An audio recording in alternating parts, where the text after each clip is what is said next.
پرزیدنت تاجیکستان امامعلی رحمان روز 5 ایول در تماس‌های تلفنی با رهبران روسیه، ازبکستان و قزاقستان و همچنین در جلسه شورای امنیت وضع مرکب شده در افغانستان را بررسی کرده.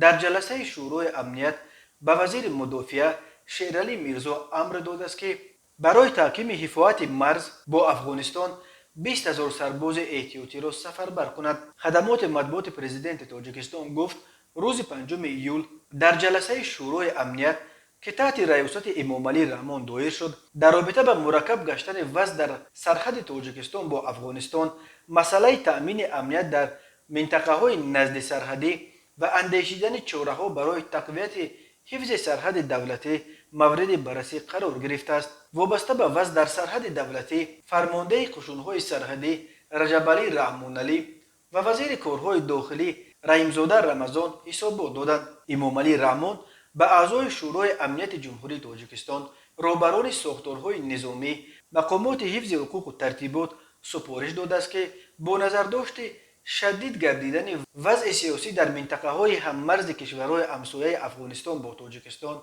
برای تأمین امنیت دولت و ملت در خط مرز چاره‌های مشخص اندیشند.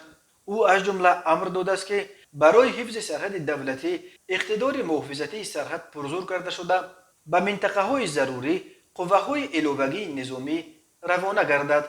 امامعلی رحمان به وزیر مدافع دستور داد که جهت باز هم مستحکم کردن مرز با افغانستان 20,000 نفر نظامیان احتیاطی را سفربر نماید.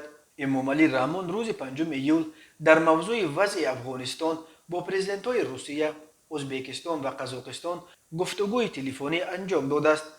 زیر کنترل طالبان قرار گرفتن دست کم 910 کیلومتر از 1370 کیلومتر مرز تاجیکستان و افغانستان به قلمرو تاجیکستان فرار کردن بیش از 1500 نظامی افغان به نگرانی‌های کشورهای اسنگ در مورد امنیت مرزهای تاجیکستان افزوده است. از جمله در صحبت تلفنی با ولادیمیر پوتین بنا به گزارش خدمات مطبوعات امامعلی رحمان، دو رهبر وضع کنونی تشویش آور در ولایت‌های شمالی و شمال شرقی افغانستان را که با تاجیکستان و دیگر کشورهای آسیای مرکزی همسرحد میباشند محاکمه کرده. ذکر کردند که سرحد تاجیکستان و افغانستان از جهت تأمین امنیت مرزهای جنوبی اودیکبه و تمام اسنگ اهمیت استراتژیکی دارد. در رابطه با این مسئله های تقویت حفظ سرحد تاجیکستان و افغانستان، اینچنین رسانیدن یاری مادی و تکنیکی و کمک به نیروهای مرزبانی تاجیکستان نیز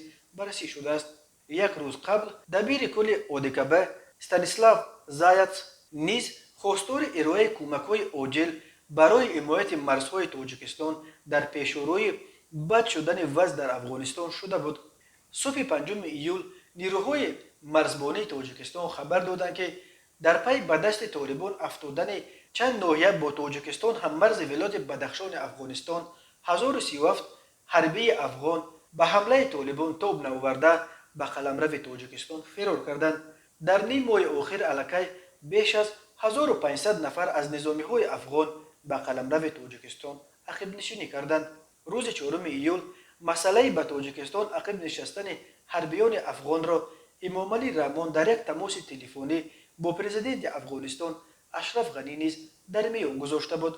پیشرفت‌های اخیر طالبان نگرانی‌های را به بار آورده است که حکومت کنونی افغانستان میتواند بعد خروج تکیه‌گاه اساسیش نیروهای ائتلاف بین الملل سقوط کند. تاجیکستان با افغانستان 1370 کیلومتر مرز مستقیم دارد که روی مجرای امودریا و پنج میگذرد. حمایت اکثر مناطق این مرز به دلیل ریلیف مرکب کوهستانیش خیلی مشکل است. یادگار فیضوف رئیس ولایت مختار کوهستان بدخشان با تشکیل یک جلسه ویژه از وضع در افغانستان اظهار نگرانی کرده و گفت باید برای قبول دست کم 10,000 گریزه از بدخشان افغانستان تیاری بینند.